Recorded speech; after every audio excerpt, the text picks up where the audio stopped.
del todo agotado por el impacto de aquella carta amenazadora. En ese momento se sintió mucho más viejo que los 53 años que había cumplido. Su primera paciente de ese último día antes de sus proyectadas vacaciones de agosto llegó puntualmente a las 7 de la mañana e indicó su presencia con las 3 llamadas características del timbre de su consulta. Le pareció que la sesión había ido muy bien, nada apasionante, nada dramático, cierto progreso constante. La joven del diván era una asistente social psiquiátrica de tercer año que quería obtener su titulación en psicoanálisis sin pasar por la facultad de medicina. No era el camino mejor ni el más fácil para convertirse en analista, y estaba muy mal visto por algunos de sus colegas porque no incluía la titulación médica tradicional, pero constituía un método que él siempre había admirado. Requería una verdadera pasión por la profesión, una devoción increbrantable al diván y a lo que podía lograr. A menudo Ricky reconocía que hacía años no había tenido que recurrir al doctor que precedía su nombre. La terapia de la joven se centraba en unos padres agresivos que habían rodeado su infancia, de un ambiente cargado de logros pero falta de cariño. Por consiguiente, en sus sesiones con Ricky solía estar impaciente, ansiosa por lograr percepciones que encajaran con sus lecturas y trabajo del curso en el Instituto de Psicoanálisis de la ciudad. Ricky no dejaba de frenarla y de procurar que entendiese que conocer los hechos no implica necesariamente comprenderlos. ¿Cuánto tosió? Un poco. Cambió de postura en el asiento y dijo: «Bueno, me temo que ya ha acabado el tiempo por hoy». La joven, que había estado hablando sobre un nuevo novio de dudosas posibilidades, suspiró. «Bueno, veremos si sigue conmigo de aquí a un mes», lo que hizo sonreír a Ricky. La paciente se incorporó del diván y antes de marcharse, con brío, se despidió. «Que le vaya muy bien en sus vacaciones, doctor. Nos veremos en septiembre». Todo el día pareció transcurrir con normalidad de siempre. Recibió un paciente tras otro, sin demasiada aventura emocional. En su mayoría eran veteranos de la época de vacaciones y más de una vez sospechó que de modo inconsciente consideraban mejor no revelar sentimientos cuyo examen iba a demorarse un mes. Por supuesto, lo que se omitía era tan interesante como lo que se podría haber dicho. Y con cada paciente estuvo alerta a esos agujeros en la narración. Tenía una confianza ilimitada en su habilidad de recordar con precisión palabras y frases pronunciadas que podrían estar provechosamente latentes durante el mes de paréntesis. En los últimos minutos, entre una sesión y otra, se dedicó a recordar sus años anteriores para empezar a preparar una lista de pacientes, anotando nombres en un cuaderno. A medida que avanzaba el día, la lista fue creciendo. Pensó que su memoria seguía siendo buena, lo que lo animó. La única decisión que tuvo que tomar fue a la hora del almuerzo, cuando normalmente habría salido a dar un paseo diario, como lo había dicho el autor de esa carta. Ese día vaciló.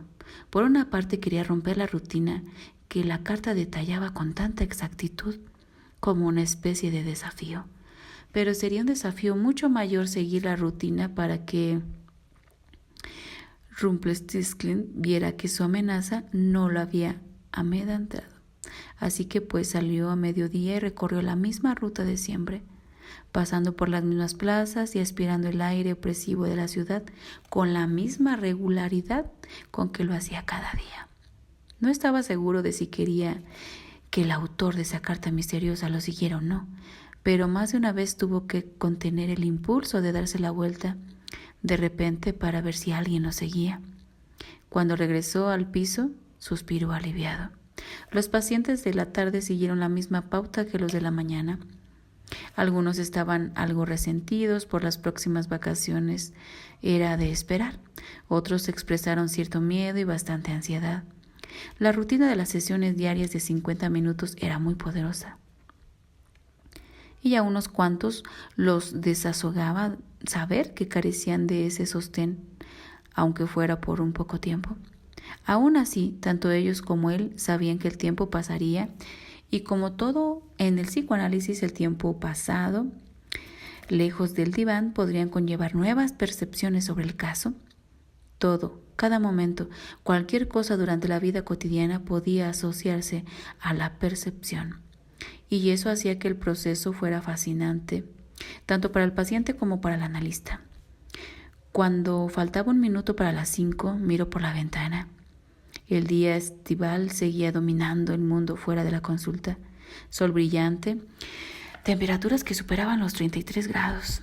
El calor de la ciudad poseía una insistencia que exigía reconocimiento. Escuchó el zumbido del aire acondicionado y de repente recordó cómo era todo en sus inicios, cuando una ventana abierta y un viejo ventilador oscilante y ruidoso eran el único alivio que podía permitirse para el ambiente sofocante y neblinoso de la ciudad en el mes de julio. A veces le parecía como si no hubiera aire en ninguna parte. Apartó los ojos de la ventana al oír los 3 toques del timbre. Se puso de pie y se dirigió a abrir la puerta para que el señor Zimmerman entrara con toda su impaciencia. A Zimmerman no le gustaba esperar en la sala. Llegaba unos segundos antes del inicio de la sesión y esperaba ser recibido al instante. En una ocasión, Ricky había observado cómo se paseaba en la acera frente a su edificio, una tarde fría de invierno, sin dejar de consultar frenéticamente el reloj cada pocos segundos, deseando con todas sus fuerzas que pasara el tiempo para no tener que esperar dentro. En más de una ocasión, Ricky había tenido la tentación de dejar que esperara con impaciencia unos minutos para ver si así podía estimular su comprensión sobre por qué le resultaba tan importante ser tan preciso. Pero no lo había hecho. En lugar de eso, abrió la puerta a las 5 en punto todos los días laborales para que ese hombre enojado entrara con una exhalación en la consulta, se echara en el diván y se pusiera de inmediato a contar con sarcasmo y con furia todas las injusticias que esa jornada le había deparado. Ricky inspiró hondo y puso su mejor cara de póker. Tanto si Ricky sentía que tenía en la mano full como una mano perdedora. Zimmerman recibía todos los días la misma expresión imperturbable. Abrió la puerta y empezó su saludo habitual. Buenas tardes. Pero en la sala de espera no estaba Roger Zimmerman. En su lugar, Ricky se encontró frente a una joven escultural y atractiva.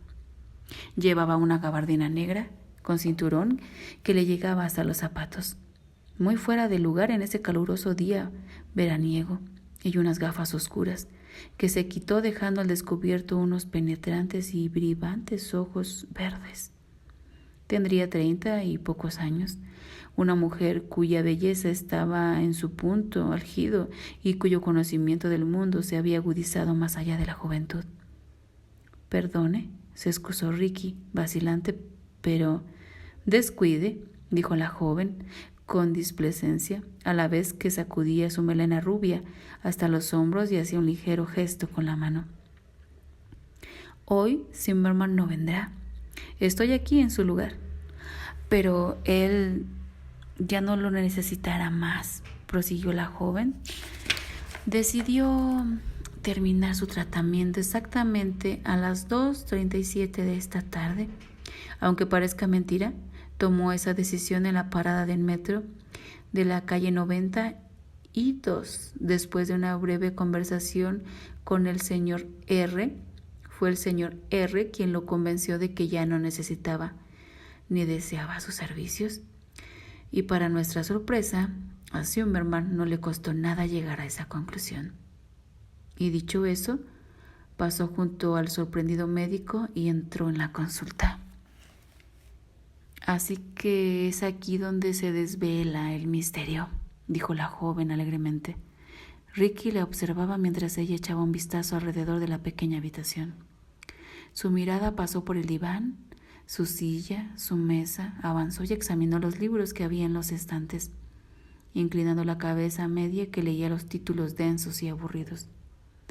Pasó un dedo por el lomo de un volumen y al comprobar el polvo que se le acumulaba en la yema, meneó la cabeza. «¿Poco usado?», murmuró. Levantó los ojos hacia él y comentó en tono de reproche. ¿Cómo? ¿Ni un solo libro de poesía? ¿Ninguna novela? Se acercó a la pared de color crema donde colgaban los diplomas y algunos cuadros de pequeñas dimensiones, junto con un retrato enmarcado en roble del gran hombre en persona. Freud sostenía en la foto su omnipresente puro y lucía una mirada triste con sus ojos hundidos. Una barba blanca le cubría la mandíbula precanosa que iba a resultarle tan dolorosa en sus últimos años. La joven dio unos golpecitos al cristal del retrato con uno de sus largos dedos, en los que lucía unas uñas pintadas de rojo. Es interesante ver cómo cada profesión parece tener algún ícono colgado en la pared.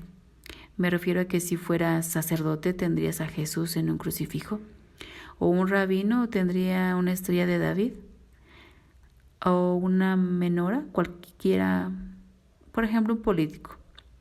De 3 al cuarto tiene un retrato de Lincoln o de Washington. Debería haber una ley que lo prohibiese. A los médicos les gusta tener a mano esos modelos de plástico desmontables de un corazón, o una rodilla, o algún otro órgano. Hasta donde sé, un programador informático de Silicon Valley tiene un retrato de Bill Gates en su despacho, donde lo venderá cada día. Un psicoanalista como tú, Ricky, necesita la imagen de San Sigmund. Eso indica quién entra aquí, quién estableció en realidad las directrices, y supongo que te confiere una legitimidad que de otro modo podría cuestionarse. Ricky Stars agarró en silencio una silla y la situó frente a su escritorio. Luego lo rodeó e indicó a la joven que tomara asiento. «¿Cómo?», dijo ésta con brío. «¿No voy a ocupar el famoso diván?». «Sería prematuro», contestó Ricky con frialdad. Le indicó que se sentara por segunda vez. La joven recorrió de nuevo la habitación con sus vibrantes ojos verdes, como si procurara memorizar todo lo que contenía, y finalmente se dejó caer en la silla.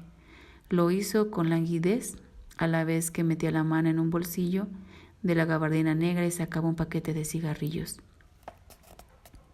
Se colocó uno entre los labios y encendió un mechero transparente de gas, pero detuvo la llama a unos centímetros del pitillo. «Oh», dijo la joven con expresión sonriente, «qué maleducada». «¿Te apetece fumar, Ricky?». El psicoanalista negó con la cabeza. «Claro que no», prosiguió ella sin dejar de sonreír.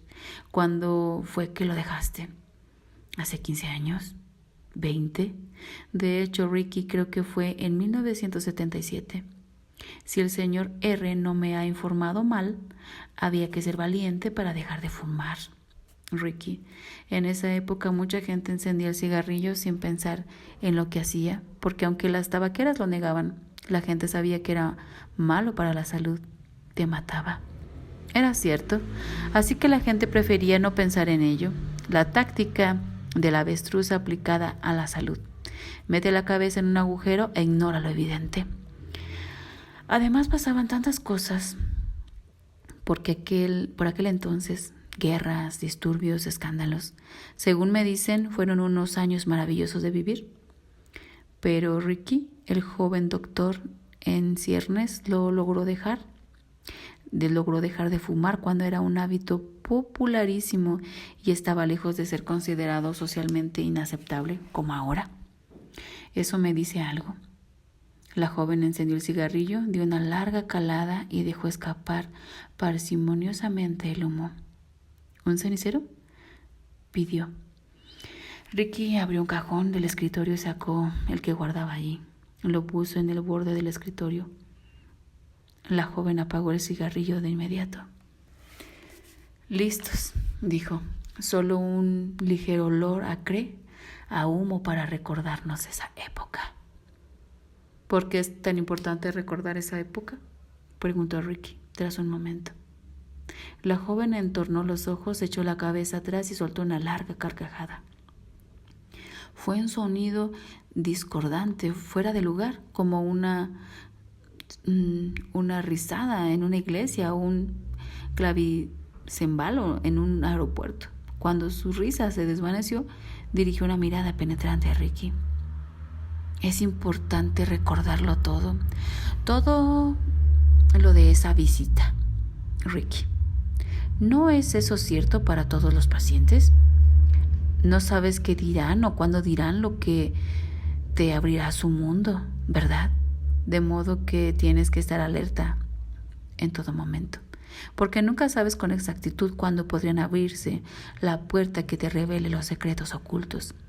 Así que debes estar pendiente siempre, preparado y receptivo, atento, siempre pendiente de la palabra o la historia que se escapará y te descubre muchas cosas, ¿no? ¿No es esta una buena evaluación del proceso? Ricky asintió. Muy bien, soltó la joven con brusquedad. ¿Por qué deberías pensar que esta visita es distinta de las demás? Aunque resulta evidente que lo es. De nuevo, él permaneció callado unos segundos, contemplando a la joven con la intención de desconcertarla, pero parecía extrañamente fría y serena. Y el silencio, que sabía que a menudo es el sonido más inquietante de todos, no parecía afectarla. Por fin habló en voz baja. Estoy en desventaja. Parece saber mucho sobre mí y como mínimo un poco de lo que pasa aquí en esta consulta. Y yo ni siquiera conozco su nombre. Me gustaría saber a qué se refiere cuando dice que el señor Zimmerman ha terminado su tratamiento, porque el señor Zimmerman no me ha dicho nada. Y me gustaría saber cuál es la conexión con el individuo al que usted llama señor R, y que supongo es la misma persona que me mandó la carta amenazadora. Quiero que conteste estas preguntas de inmediato. Si no, llamaré a la policía. La joven volvió a sonreír, nada nerviosa. ¿Vamos a lo práctico? Respuestas, la urgió él. ¿No es eso lo que buscamos todos, Ricky? Todos los que cruzaban la puerta de esta consulta. Respuestas. Él alargó la mano hacia su teléfono. ¿No imaginas que a su manera eso es también lo que quiere el señor R? Respuestas a preguntas que lo han atormentado durante años. Vamos, Ricky, ¿no estás de acuerdo en que hasta la venganza más terrible empieza con una simple pregunta?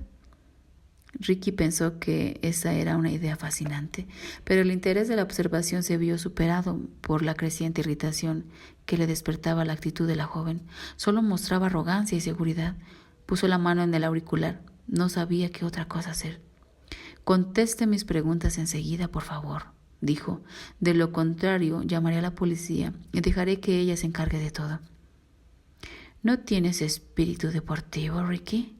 ¿No te interesa participar en el juego? No veo qué clase de juego implica enviar una pornografía asquerosa y amenazadora a una chica para impresionarla. Ni tampoco qué tiene de juego pedirme que yo me suicide. Pero, Ricky, sonrió la mujer, ¿no sería ese el mayor juego de todos? ¿Superar su muerte? Eso detuvo la mano de Ricky. Aún sobre el teléfono, la joven le señaló la mano. Puedes ganar, Ricky, pero no si descuelgas ese teléfono y llamas a la policía. Entonces alguien en algún sitio perderá. La promesa está hecha y te aseguro que se cumplirá. El señor R es un hombre de palabra. Y cuando ese alguien pierda, tú también perderás. Estamos solo en el primer día, Ricky. Rendirte ahora sería como aceptar la derrota antes del saque inicial, antes de haber tenido tiempo de pasar siquiera del medio tiempo. Ricky apartó la mano. ¿Su nombre?, preguntó. Por hoy, y con objeto del juego, llámame Virgil. Todo poeta necesita un guía. Virgil es nombre de hombre. La mujer que se encogió de hombros. Tengo una amiga que responde al nombre de Ricky. ¿Tiene eso alguna importancia? No. ¿Y su relación con el extraño autor de esa carta? Es mi jefe, es muy rico y puede contratar todo tipo de ayuda, cualquier clase de ayuda que él quiera, para lograr cualquier medio y fin que prevea para cualquier plan que tenga en mente. Ahora está concentrado en ti. Así pues, imagino que si es su jefe, usted tiene su nombre, una dirección, una identidad que podría darme y terminar con esta locura de una vez por todas. Lo siento, pero no, Ricky, dijo Virgil sacudiendo la cabeza. El señor R no es tan ingenuo como para revelar su identidad a meros factúmenos como yo. Y aunque pudiera ayudarte, no lo haría. No sería deportivo. Imagina cuando el poeta y su guía vieron el cartel que ponía abandonado. Los que aquí entráis, toda esperanza. Virgil se hubiera encogido de hombros y contestado: joder, nadie querría entrar ahí. Eso habría arruinado el libro. No puedes escribir una epopeya cuyo héroe se da la vuelta ante las puertas del infierno. ¿No crees, Ricky? No tienes que cruzar esa entrada. Entonces, ¿por qué ha venido? Ya te lo dije, creyó que podías dudar sobre su sinceridad, aunque esa jovencita con el papá aburrido y previsible, cuyas emociones adolescentes se alteraron con tanta facilidad, debería de haberte bastado como mensaje. Pero las dudas siembran vacilación y solo te quedan 2 semanas para jugar, lo que es poco tiempo. De ahí que te haya enviado un guía de fiar para que arranques. Yo. Muy bien, dijo Ricky. Usted insiste en lo de un juego, pero no es un juego para el señor Zimmerman. Lleva poco menos de 1 año en psicoanálisis y su tratamiento está en una fase importante. Usted y su jefe, el misterioso señor R, pueden joderme la vida, si quieren. Eso es una cosa, pero otra muy distinta es que involucren a mis pacientes. ¿Eso supone cruzar un límite? Virgil levantó una mano. Procura no sonar tan pomposo, Ricky, ronroneó. Él la miró con dureza, pero ella hizo caso omiso y con un ligero gesto de la mano añadió: Zimmerman fue elegido para formar parte del juego.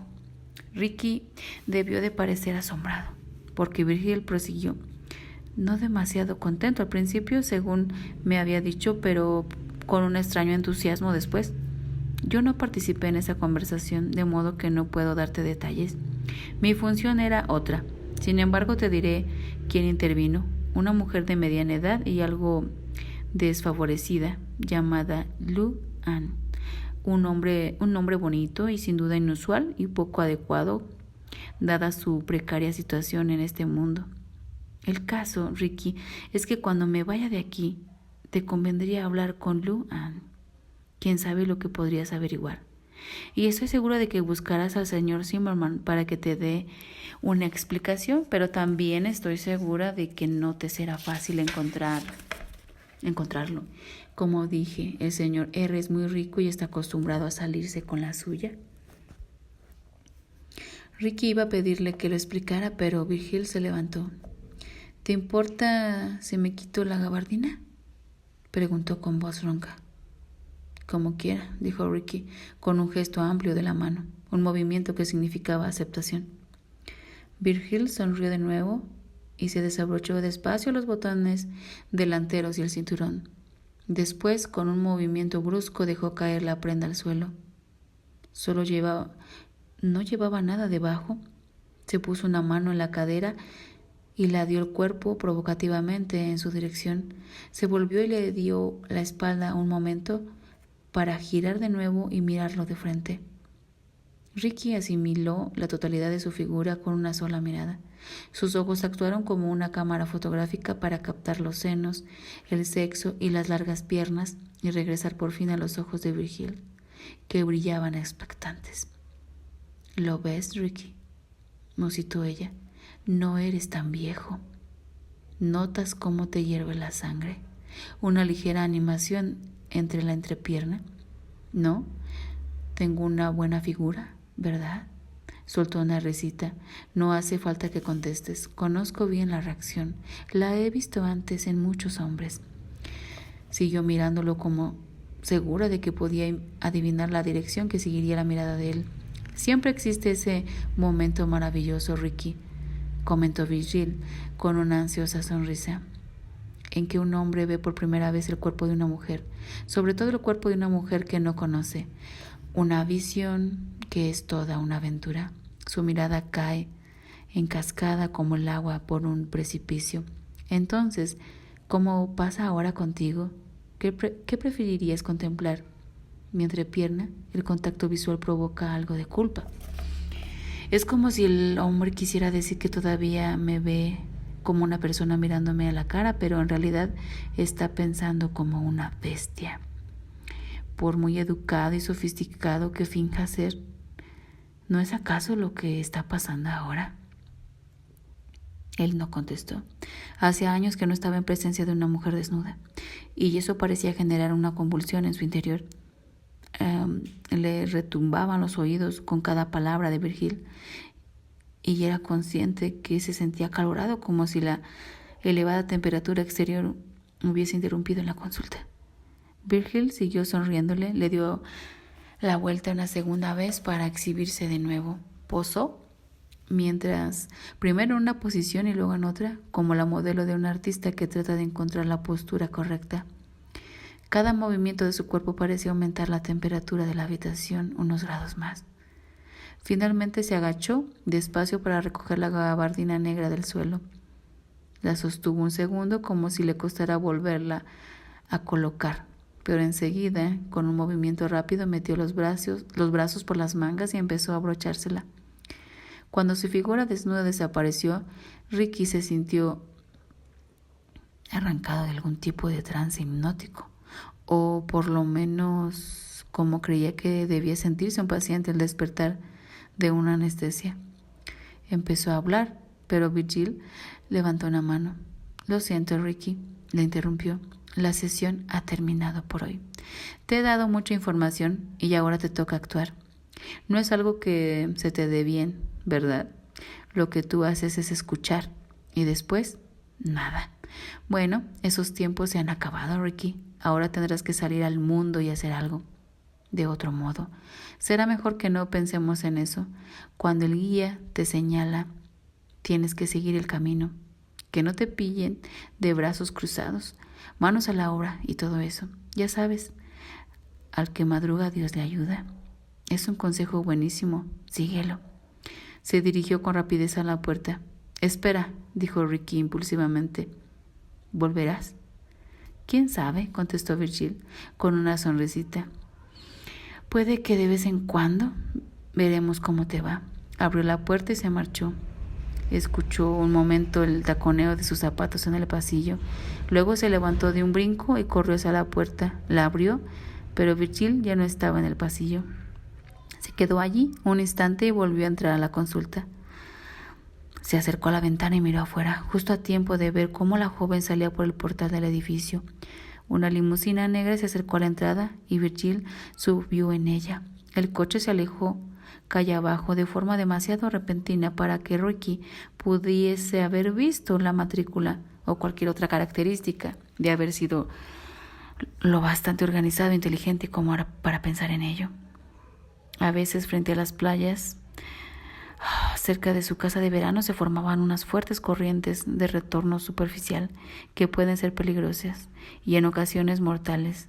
Se crean debido a la fuerza del océano al golpear la costa, que acaba por escarbar una especie de surco bajo las olas. En la restinga de protege la playa. Cuando el espacio se abre, el agua entra y encuentra de repente un nuevo lugar para regresar al mar y circula por ese canal subacuático. Entonces, en la superficie se produce la corriente de retorno. Cuando alguien queda atrapado en esta corriente, hay un par de cosas que debe hacer y que convierten la experiencia en algo perturbador. Quizás aterrador y sin duda agotador, pero más que nada molesto. Si no las hace, lo más probable es que muera. Como la corriente de retorno superficial es estrecha, no hay que luchar nunca contra ella. Hay que limitarse a nadar paralelo a la costa y en unos segundos el tirón violento de la corriente se suaviza y lo deja uno a poca distancia de la playa. De hecho, las corrientes de retorno superficial suelen ser también cortas, de modo que uno se puede dejar llevar por ellas y cuando el tirón disminuye, situarse en el lugar adecuado y nadar de vuelta a la playa. Ricky sabía que se trataba de unas instrucciones sencillísimas que, comentadas en un cóctel en tierra firme o incluso en la arena caliente a la orilla del mar, hacen que salir de una corriente de retorno superficial no parezca más difícil que sacudirse una pulgada de mar de la piel. La realidad, por supuesto, es mucho más complicada. Ser arrastrado inexorablemente hacia el océano, lejos de la seguridad de la playa, provoca un pánico al instante. Estar atrapado por una fuerza muy superior es aterrador.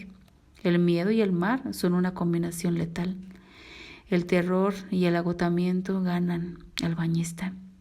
Ricky recordaba haber leído en ese libro por lo menos un caso cada verano de alguien ahogado a escasos metros de la costa y la seguridad. Intentó controlar sus emociones porque se sentía atrapado en una corriente de retorno superficial.